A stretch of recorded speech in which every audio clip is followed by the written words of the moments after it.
Hello and welcome to the War and Peace in the Pacific International Initiative.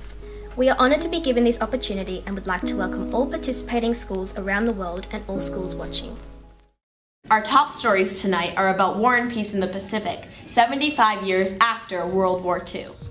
The date is February 23rd, 1942. It's 7 weeks since the Japanese attack of Pearl Harbor.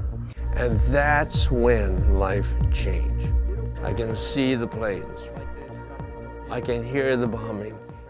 A lot of memories, nothing that I had nightmare, but it's just all of those memories. So that's probably the closest thing we'll be able to experience. December 7th, 1941. It's a day Mr. Jimmy Lee will never forget.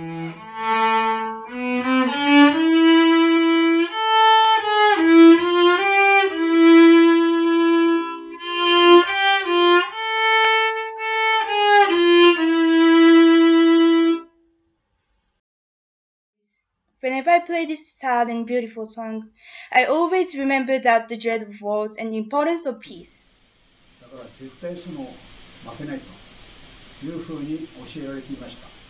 Japan first attacked Darwin on the 19th of February 1942.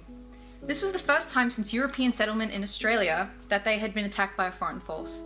They had bombed Darwin, they had bombed Pearl Harbor, but Sydney, no, that was never expected. And a bunch of Japanese aircraft arrived in the morning and bombed and attacked the city and the ships in the harbour. Anti-Japanese sentiment that had begun months, even years before, was now policy.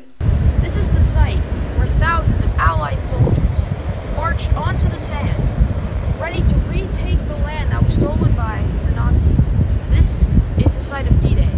One of the major consequences of the attack on the Elwood oil fields was the fear, often unfounded, that was created as a result of the attack. It was the dive bombing that caused majority of the damage on the harbour. A 12,000-ton transport, the Meigs, and 4 other merchant ships sunk and 3 were beached.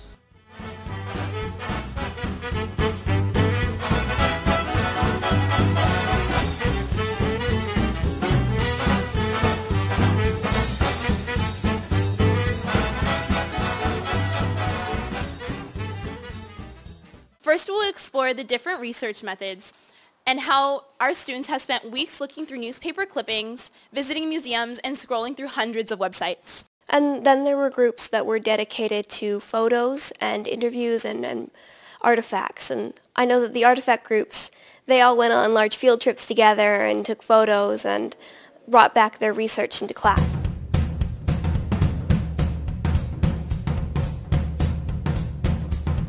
And we had people working on those resources, and we had a great deal more people who were actually going to locations and talking to people. When there was an air raid warning, we had to shut all the lights off in our building or our home, and the whole community was in the dark.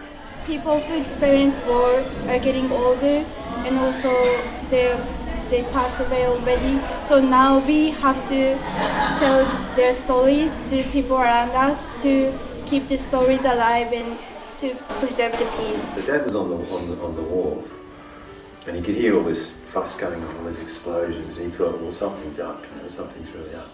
My grandfather was asked to bring a crane down to remove the scrap metal. When he did, they realised it was a bomb. Luckily for me, it failed to explode. Otherwise, I wouldn't be here today. The game has been moved to North Carolina due to fears after Pearl Harbor about a Japanese attack on the West Coast. The US and Japan have entered the Battle of Midway.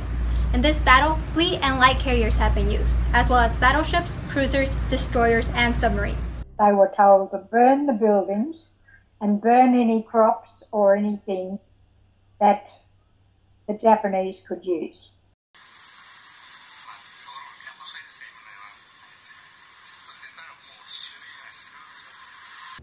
So no one actually knew, besides a few senior people in the home front and military, that Newcastle was wired to blow. Here they claim incorrectly that the attacks had no effect, hoping to calm the panicked population. The attack on Sydney Harbour by Japanese submarines last May was a complete flop. When World War II began in Europe, the company was tasked with designing the SBD Dauntless, which would go on to sink more ships in the Pacific than any other aircraft in the war. And we found out that a lot of the planes that were used in the Coral Sea were the SBD Dauntless planes. And the factory that produced those planes was located like 40 minutes away from where we're sitting right now, which is really cool. And I felt this connection to history that I'd never really been able to experience firsthand before. My favorite part of this was, I guess, really looking into museums around us. So this project was really helpful for me because I learned about it in 10th grade, but now I really got a better understanding of it. And throughout the process of this project, we were all split into groups, and my role was to look up pictures in regards to the Coral Sea. And I was really excited when we found out we were going to do this project. My favorite part of this project was going to the American Military Museum. Having everyone work as one team. To tell the little known history on the attacks along Australia's east coast and put this part of history into context of war in the Pacific during World War II. And we'd like to thank the museum for letting us partake in this experience to learn about the Coral Sea and learn about this battle. I'd really like to thank the museum for giving us the opportunity to work with other schools, across the United States and across the globe. We especially want to thank Mary Ames, the historian on the battleship, who let us explore the collection of artifacts from World War II. And we end our tour where it all began. This is Mr. Forsland's classroom, home to our historical investigations and many hours of research. Our countries fought, but we overcame that tragedy together. Now we are friends. We can make the peaceful world together. When we look at war, we need to look at it not as a large event that a small town is part of, but as a large event that many small towns are part of. The effects of the war still ripple through the modern day. This episode has been one of our most cruelest and most savage, a true highlight of man's cruelty towards itself. This world is much darker and more strange than we ever could have been imagined. This is real life, and you have not been watching The Twilight Zone.